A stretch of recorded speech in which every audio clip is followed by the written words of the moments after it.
सर्वांना जय जिजाऊ लग्नाच्या गोष्टीवर चर्चा करत असताना आम्ही सातत्यानं सामाजिक सभ्यतेच्या अंगानं या ठिकाणी निवेदन करण्याचा प्रयत्न करत असतो आणि काही गोष्टी सुरुवातीलाच स्पष्ट करत असतो. वारंवार प्रत्येक व्हिडिओमध्ये त्या गोष्टी सांगत असतो की मराठा लग्न अक्षदा हा कुठलाही व्यवसाय नाही किंवा या माध्यमातून लग्न जुळतात किंवा आम्ही लग्न जुळवतो असा दावा आम्ही कुठेच करत नाही किंवा कुठल्याच गोष्टीसाठी कुणालाही पैशाची मागणी करत नाही. मात्र लोकांची फसवणूक वाढत असताना लग्न जुळत नाहीत आणि त्यामुळे तुम्ही आम्ही सगळेच आपण सर्वजण त्रस्त आहोत. तुम्हीही त्रस्त आहात आणि आम्हीही सुद्धा या ठिकाणी जरी माईक हातात घेऊन बोलत असलो तरी आम्ही सुद्धा आमच्या मुलाबाळांच्या मुलींच्या लग्नासाठी परेशान आहोत, त्रस्त आहोत. आम्ही आहोत म्हणजे प्रातिनिधिक स्वरूपाचं प्रत्येक कुटुंबामध्ये ही लग्नाची समस्या आज मोठ्या प्रमाणामध्ये उजागर होते आहे. मात्र आपण काय करतो की एकमेकांवर आरोप प्रत्यारोप करत असतो. मात्र याच्यामधली जी काही नेमकी कारणं आहेत त्या कारणाचा शोध घेण्याचा प्रयत्न आपण वेगवेगळ्या व्हिडिओच्या माध्यमातून करत असतो. लोकांना फसवणुकीपासून कसं सावध केलं जाईल किंवा अनाथ आश्रमातील मुलींसोबत लग्न करण्याची प्रक्रिया काय असते याबाबतचे व्हिडिओसुद्धा आपण अनेक या चॅनलवर बनवलेले आहेत. सोबतच गरीब घरच्या मुलीला वडील नाहीत, मुलीकडून फक्त नारळ मिळेल या नावाने कशी फसवणूक होते यावर सुद्धा आपण यापूर्वी चर्चा केलेली आहे.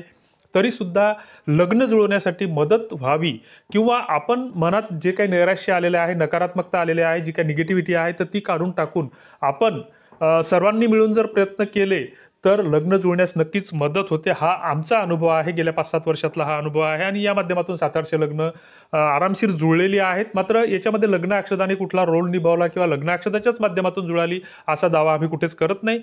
लोकांनीच परस्पर व्हॉट्सअप ग्रुपच्या माध्यमातून असतील, आपल्या लग्न अक्षदा ॲप्लिकेशनच्या माध्यमातून असतील प्रयत्न केले. मात्र बरेच जण आपण काय करतो की बऱ्याचदा आम्हाला फोन येतो की आम्ही जर म्हटलं की बा तुम्ही आमच्या ग्रुपचे ॲडमिन बना, असं करा तसं करा, तर बरेच जण अनाहूत सल्ले देणारे अनेक जण असतात की तुम्ही असं सांगतात तसं सांगता, पण तुम्ही काय करतात, तुमच्याकडून काय होते, तुमच्याकडे मुली आहेत का? ही मुलींची कुठं फॅक्टरी किंवा कारखाना नसतो, हे तुमच्या आमच्या कुटुंबामध्येच कुठेतरी विस्तारलेल्या मुली असतात की आपण ज्यावेळेस एखाद्या मुलीवर आरोप करतो किंवा मुलींच्या पालकावर आरोप करतो की मुलींचे भाव वाढले, मुलींना फ्लॅट पाहिजे, असं पाहिजे तसं पाहिजे, मुलांच्या बापाकडे शेती पाहिजेत, मुलीच्या बापाकडे नसली तरी चालते, मुलीचा बाप झोपड्यात जरी राहत असला तरी मुलीला मात्र चांगला फ्लॅटचा बंगला पाहिजे, हे आरोप करतो. तर त्यावेळेस ह्या मुली काही विदेशातल्या नसतात, शेजारच्या पाकिस्तान, बांगलादेश किंवा इतर राष्ट्रातले नसतात, ते तुमच्या आमच्यातल्याच कुठल्या तरी असतात. ज्यावेळेस आपण एखाद्या वेळेस अनाथ आश्रमातील मुलींविषयी बोलण्याचा प्रयत्न करतो किंवा मागणी घालतो तर या मुलींना कुठंतरी आपणच 10-20 वर्षापूर्वी आपल्याच समाजातील घटकांनी अनाथ बनवलेलं आहे आणि मग आता आपल्याला लग्नासाठी मुली मिळत नाहीत म्हणून आपण त्यांना कुठेतरी स्वीकारण्याचा प्रयत्न करतो. एक चांगली गोष्ट आहे ती. मात्र आपण लग्न जुळवण्यासाठी काय करू शकतो यावर थोडक्यामध्ये आपण चर्चा करू. की पहिली गोष्ट म्हणजे जी काही प्रभावी माध्यमे आहेत लग्न जुळवण्याची, तर सगळ्यात महत्त्वाचं जे काही आहे तर 90% विवाह संस्था ह्या फसव्या आहेत. ज्या मॅट्रिमोनियल साईट्स आहेत चुकूनही त्याच्या नादाला लागू नका. टीव्हीवर किंवा मोबाईलवर ज्या काही जाहिराती येतात की मनासारखा जोडीदार मिळवा, इथे हमखास लग्न जुळेल, हे सगळं थोतांड फसवणूक आहे. तुम्ही शिकलेले असाल, हुकलेले असाल, कसेही असाल तर चुकूनही या गोष्टीच्या नादाला लागू नका. त्याच्यामधून तुम्हाला कुठलंच तुमचं लग्न जुळणार नाही. जुळलं इकून तिकून तर तुमची फसवणूक झाल्याशिवाय राहणार नाही. दुसरी गोष्ट, गरीब घरची मुलगी, अनाथ आश्रमातील मुली, हे डोक्यातून फॅड काढून टाका. त्याची कशी पद्धती असते याबाबतचे व्हिडिओ आम्ही यापूर्वी बनवलेले आहेत. तर हे डोक्यातून काढून टाका. दलालाच्या नादाला लागू नका. जर दलाल एखादा असेल तर त्याला असं म्हणा की बाबा हो ठीक आहे, तू जर 2 लाख रुपयाची मागणी करत असतील किंवा मुलीच्या वडिलाला 2 लाख रुपये द्या म्हणत असतील तर 2च्या ऐवजी मी मुलीलाच 5 लाख रुपये देतो, परंतु माझी अट असेल की त्या मुलीच्या नावाने मी त्या 5 लाख रुपयाची एफडी करेल.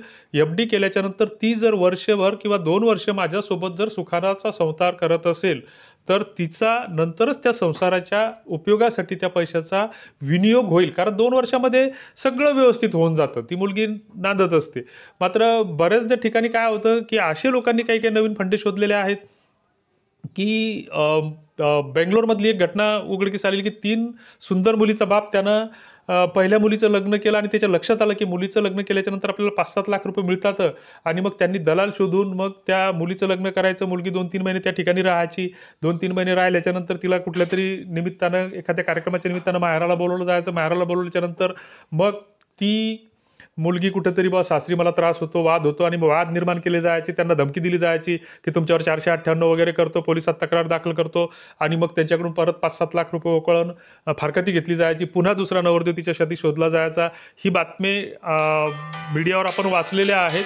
तर या अशा या गोष्टींपासून आपण सावध असलं पाहिजे. लग्न जुळवण्यासाठी काय उपाय असू शकतात, तर जे काही 2-3 साधे सरळ उपाय आहेत, तर त्याच्यामध्ये पहिल्यांदा आपले नातेगोते, मित्रपरिवार यांच्यासोबत संपर्क संबंध वाढवण्याचा प्रयत्न करा. एकमेकांसोबत चांगलं प्रेमानं वागण्याचा प्रयत्न करा. एखादा सोयरा आपल्याला आवडत जरी नसेल, त्याचा स्वभाव जरी व्यवस्थित नसेल, तरीही त्याला गोड बोलण्याचं, तोंडात साखर आणि पायात भोवरा ठेवण्याचा, डोक्यावर बर्फाची लादी ठेवण्याचा प्रयत्न करा. हा एक चांगला उपाय असू शकतो, कारण त्यांच्याच माध्यमातून आपलं कुठंतरी लग्न जुळू शकतं. दुसरीकडे लग्न जुळल्याच्या नंतर जो कोणी मध्यस्थ असेल, मधात्री असेल, तर त्याचा सत्कार करायचा प्रयत्न करा. राजकारणाचा नाद सोडून द्या. राजकारणी तुमच्या आमच्यासाठी काहीच करत नाहीत. उगाच आपण त्याच्या नादाला लागतो आणि आपण स्वतःच्या आयुष्याची बर्बादी करून घेतो. दुसरीकडे आपले काही ओळखीच्या लोकांचे व्हॉट्सअप ग्रुप असतील तर ते तयार करा, किंवा व्हेरीफाईड लोकांचे ग्रुप तयार करा. आम्ही एक असा प्रयत्न करतो आहे की मराठा लग्न अक्षदाकडे ज्या काही प्रोफाईल नोंद होतात, तर हे सगळं मोफत आहे. मात्र नोंद झालेल्या प्रोफाईलला, व्हेरीफाईड प्रोफाईलला आम्ही व्हॉट्सअप ग्रुपची लिंक पाठवतो, तर त्याच्यातही प्रयत्न करून पाहायला काही हरकत नाही. त्याला काही पैसे लागत नाहीत. तिसरीकडे जो काही एक वधूवर परिचय मेळावा जर आपल्याला घेता आला तर तो घेण्याचा प्रयत्न करा, किंवा आपल्या गावातील गावकऱ्यांना बा यंदा सप्त्याच्या कार्यक्रमामध्ये एक दिवस वधूवर परिचय मेळावा ठेवायला काही हरकत नसावी. एक दिवस थोडासा कार्यक्रमाला आपण थोडासा फेरबदल करू, किंवा सकाळी 10 वाजेपर्यंत सगळं आपलं पूजा वगैरे आटपून घेऊ, किंवा भागवत पुराण कथा वगैरे जे काय असेल ते आटपून घेऊ. त्याच्यानंतर दुपारी 11 ते 4 वाजेपर्यंत आपण वधूवर परिचय मेळावा ठेवू, आपल्या तालुक्यापुरता, जिल्ह्यापुरता मर्यादित. तर ते एक चांगला उपक्रम होऊ शकतो. त्याच्यानंतर ज्या काही ट्रस्टेड विवाह संस्था आहेत, आपल्या ओळखीच्या आहेत, ते जर आपल्याकडून 100-500 रुपयाचा मोबदला घेत असतील तर त्याला फसवणूक म्हणता येत नाही. मात्र बायोडाटा टाकतो ना, आम्हाला बायोडाटा टाका, हे सगळे फसवणुकीचे दालन आहेत. आणि याच्याबद्दल तुमचं काय मत आहे ते कॉमेंट बॉक्समध्ये नक्की कळवा. धन्यवाद. जय जिजाऊ.